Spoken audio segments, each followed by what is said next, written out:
My name is Scott. It's October 27th, 2025, as you can see down here. This is my desktop. My security camera's to the right. I got a little picture here that I thought was mostly ironic. It's being crossed over the internet like it's funny. I do not find it funny. I find it ironic. And I'm going to explain why. I ask you to sit with me for a little bit here and surf the internet with me. I've went ahead and prepared a little bit here and there. But this video here on YouTube, I posted it a while back. And ironically, I have a comment in the section below that says, that asks, what are we looking at here? And how do you know what they're spraying is bad? Which I found kind of funny. What we're looking at is them spraying something, just like you said. And how do I know it's bad? What could be good about it?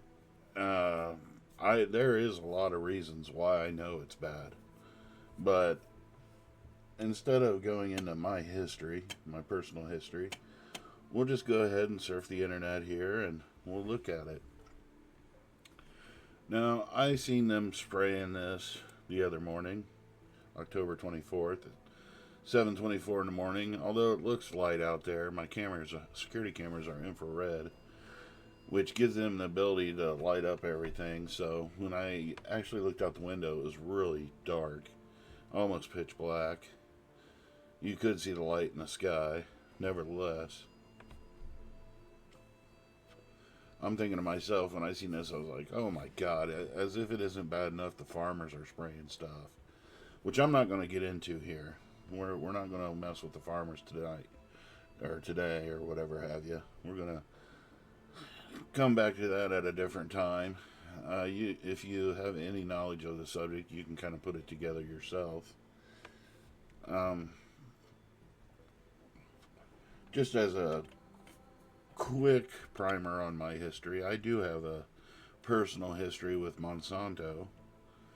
And up from Monsanto through almost, 50 to somewhere between 50 and 100 years, many other companies have been formed, like DuPont, and I'm having a little bit of a brain fart here, trying to remember all their names.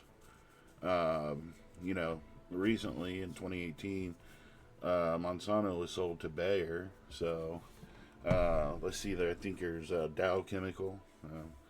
All these, I believe, originated from Monsanto over the last 100 years throughout the industrial age. Now, I seen this spraying and everything, and I was kind of discomforted by it. I personally have a compromised immune system, and I'm thinking, my God, this is just horrible. They just sprayed my mailbox, for God's sake. I got envelopes and stuff, paper in there, that I received federally through a federal program, now are absorbing that stink.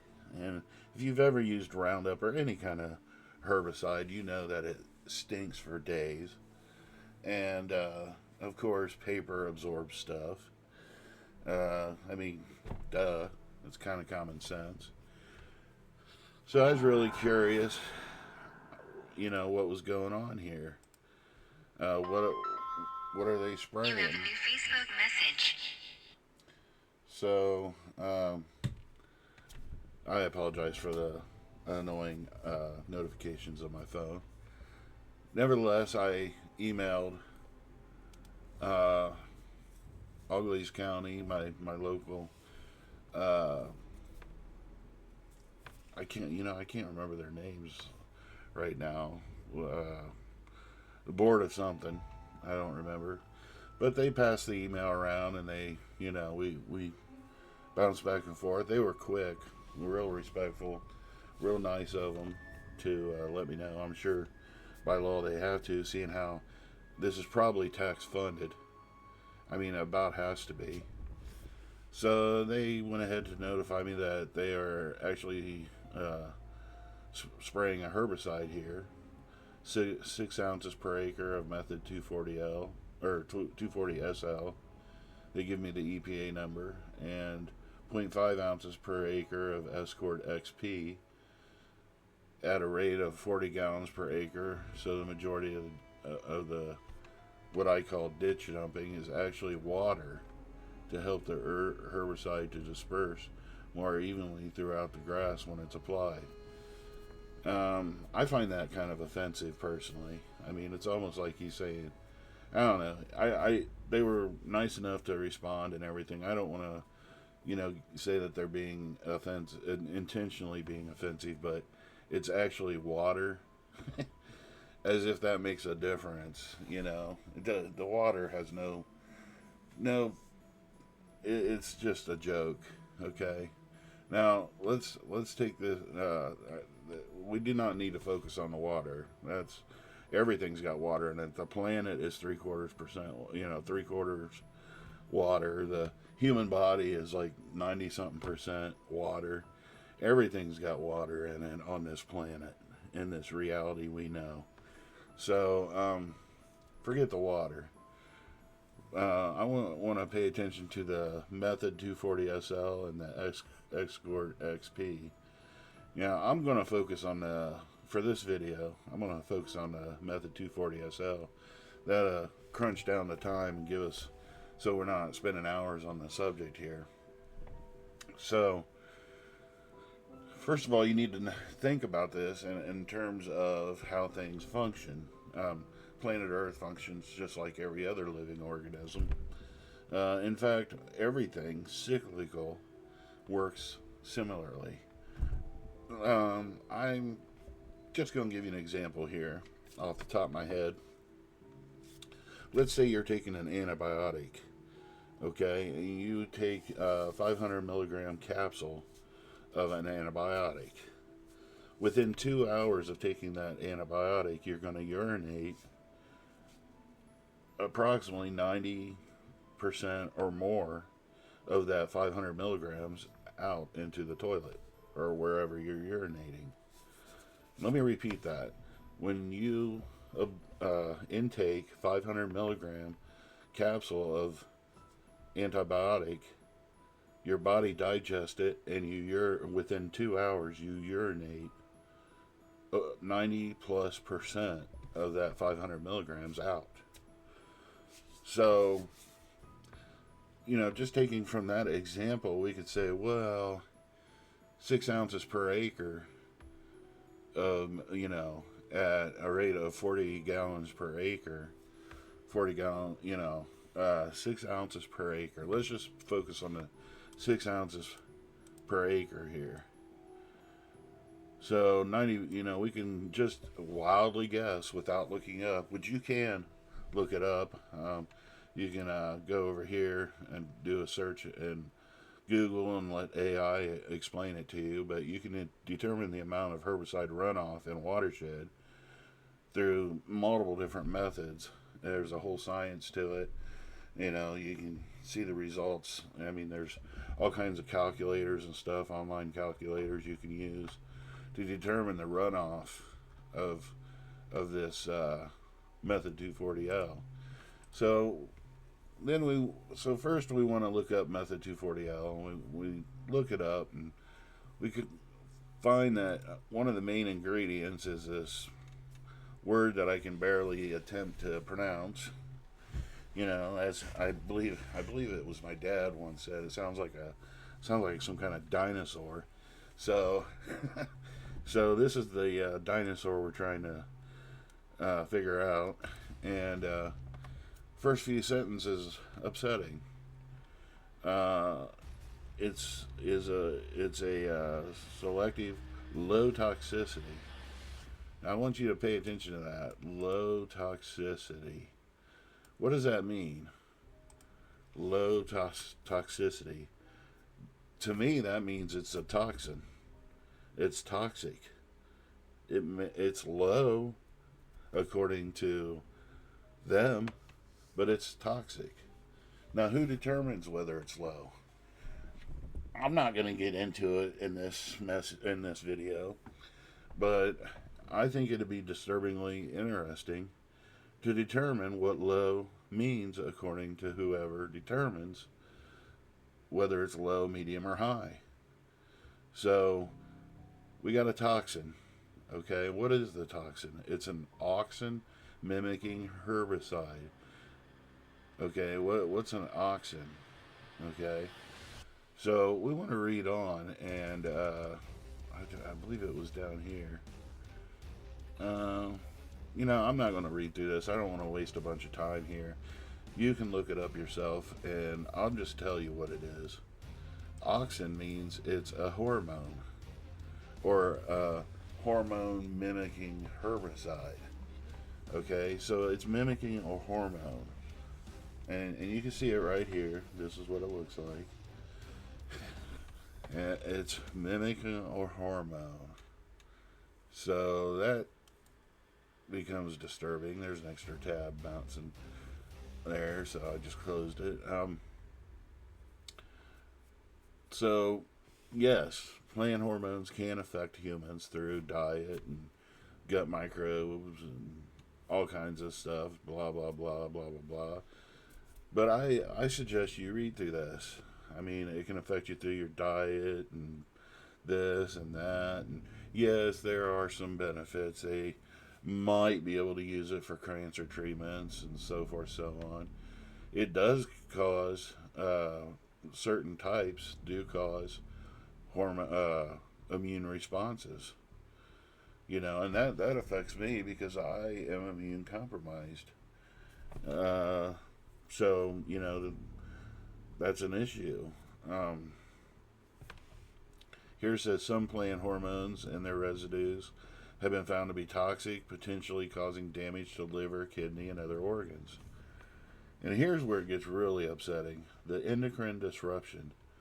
Certain plant hormones are considered potential endocrine disrupting chemicals, which can interfere with the body's hormone system. Now, a lot of people are probably going to have a problem with it, but let's face it. We're talking about multiple layers here. We're talking about multiple layers of toxicity across the human race. Okay? You're messing with people's hormones. Ask a female friend how they feel about hormone treatments, about birth control, and how that's affected them throughout their life. I mean, I've had a few girlfriends. I've had a few serious relationships. I think I have a good idea of what it does and how it affects them. And ostensibly how it affects me. So, we wonder, how we have children believing that they're somebody that they're not.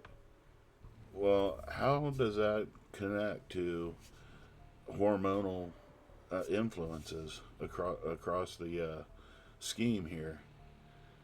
You got a girl that thinks she's more of a boy than she is a girl, or a boy, or vice versa, so forth and so on. I'm not. I don't see why I'll never understand why somebody finds that offensive. My God, if you find you're being raped and you had no clue, wouldn't you want to stop it? So, I don't know. That's just me. I just don't understand how that would be offensive. So, and I know it's been offensive to other people. I mean, there was supposedly at one point, I think it was on Law and Order SVU, where they found there was this drug that could stop a person from being homosexual, and by gene manipulation, and because they discovered the specific gene that caused homosexuality, and it was so offensive to all these people, and I just find that just scary and creepy and nightmarish. That you're being raped, you're being pillaged, your entire existence is in question, and you refuse to do anything about it because it offends your precious little heart. Come on, man, or woman, or whatever. Poor dog. I mean, that's another thing. You got all this out there, and it's the dog. Have you ever watched rabbits and clean themselves? Have you ever watched a dog or a cat clean themselves? They lick their entire body, after they walk through this ditch. So, anyways, I mean, God forbid the deer, I fox. They go walk through these ditches every night, looking for frogs and lizards and stuff that they eat, and mice. And mice are crawling around in this stuff, and then the fox eats the mice. So I actually have videos of it that I've caught with my security camera. So then you're like, well, this is all horrible. This is just nasty. It's scary. And then, you know, we come back to this whole watershed situation and the runoff, and we find that there's science to it, and there's websites down here that have calculators for it, and why is this so important? And then let's just, for example, here with this video that we're watching here. This is Auglaize River Road, I'm sorry, Buckland River Road. Okay, in Auglaize County. Okay, it's running.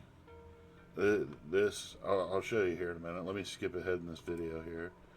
Now, as they get up the road here, there's an area right here that you can't see in this video, but up here there's a major point that on the left side of the screen here. You cross the road to the left, and there's a major drainage area that runs straight down to the Auglaize River. Okay, so this field, all this, everything runs into the Auglaize River. Okay, now not only does the river feed the Maumee River up around Defiance, but it all and then from Defiance, the Maumee River goes into the Lake Erie. How many people is that affecting? How many animals is that affecting with hormones? And we're talking, where was that? We're talking inflammation, liver, kidney, and other organ damage, worsening inflammation, bowel disease, cancer, so forth, so on, homosexuality, so forth and so on. You could just keep going on. I can't, you can look it up yourself and research it yourself, and it goes on and on and on. It's like a pyramid of horror. Okay, so we're looking at this runoff and going into the Auglaize River, and then we think about it. You sit back and you think about it. Wait a minute, the Auglaize River feeds numerous reservoirs. Does it? Here it says, the claim that I did a search, Auglaize River feeds numerous reservoirs. And now AI is saying the claim that Auglaize River feeds numerous reservoirs is incorrect. And so on and so forth. And it starts to name some of the places it does, like up in Defiance, north of here. Okay, and I'm like, that ain't right. I know it ain't right. And so I went to Bressler, the ODNR website for Bressler, and now beside Bressler is Williams. Okay, Bressler is an upground reservoir. Water is obtained by pumping from the Auglaize River, approximately 3 miles away. Okay, it was completed in 1970 and was filled during 1971. And I've been there personally, fishing and such, while it's being filled, while they're pumping the water in to the river. There's videos on the internet, on YouTube, of them doing it.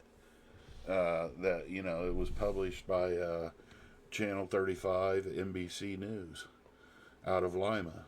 Okay, so not only are all the people in Ohio or in Lima affected by this, the hormones, the fake hormones or the plant hormones that are mimicking plant hormones or whatever, causing immune responses, cancers, damage to the organs, manipulating the hormonal systems of people through the endocrine disruption.